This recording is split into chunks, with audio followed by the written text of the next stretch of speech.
Hello everyone, I hope you're all okay. I'm going to share a story with you today called The Year We Muddled Through. Now it's for all of the families, big and small, who muddled through 2020 and this year too. Always look for rainbows. Someday, when you're much older and much bigger than right now, you might just ask about the year the world turned upside down, when lots was lost but some things found, in struggle steep uphill, when schools and shops and businesses all quietly stood still. And one day when you're older, I might tell you how life changed, how we learnt new ways to do things in a world so rearranged. But while you're still so little, here's what I think I'll do.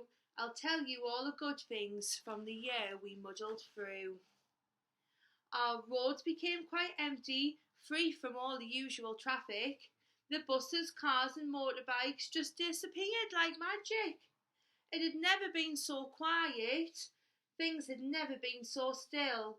And when darkness came and sleep arrived, all was calm until a family of foxes darted swiftly from a hedge. An owl swooped from the treetops and perched on a window's edge. The nearby flock of fluffy sheep escaped the farmer's pen and were followed by 4 pigs, 3 cows, 2 llamas and 1 hen. Lit only by the smiling moon, our road came back to life. Without the usual noisiness, the animals ran rife. They danced across the garden fence and munched on all the green. They even clambered on the roof of number 17.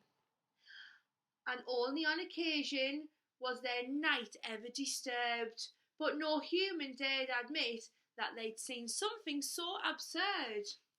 So their party stayed in secret, no one knew about their fun, and the animals all scampered home with every rising sun. When morning broke and curtains drew, not one of us suspected the animal shenanigans that happened undetected. Too wrapped up in our thoughts of what the day before had taught us, too wishful and distracted by the hope a new one brought us. And each new dawn would somehow make the previous one seem duller, and endless sparkling rainbows filled the sky with vibrant colour.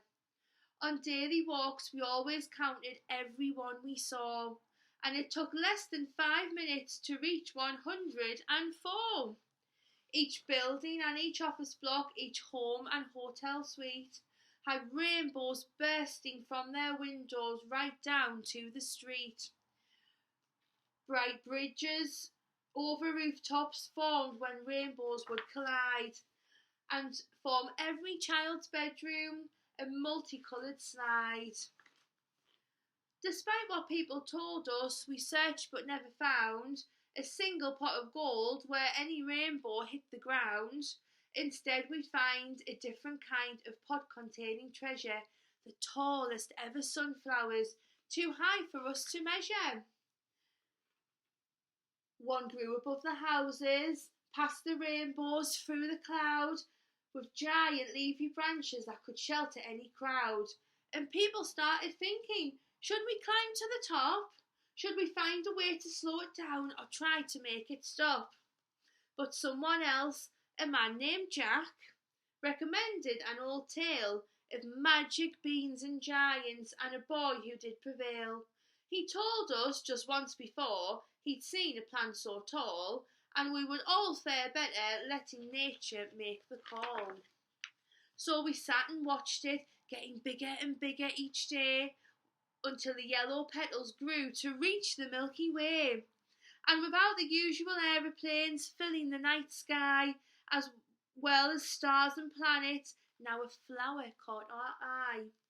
And these visions made us wonder, whilst normality was tested, perhaps our precious planet Earth felt finally quite rested.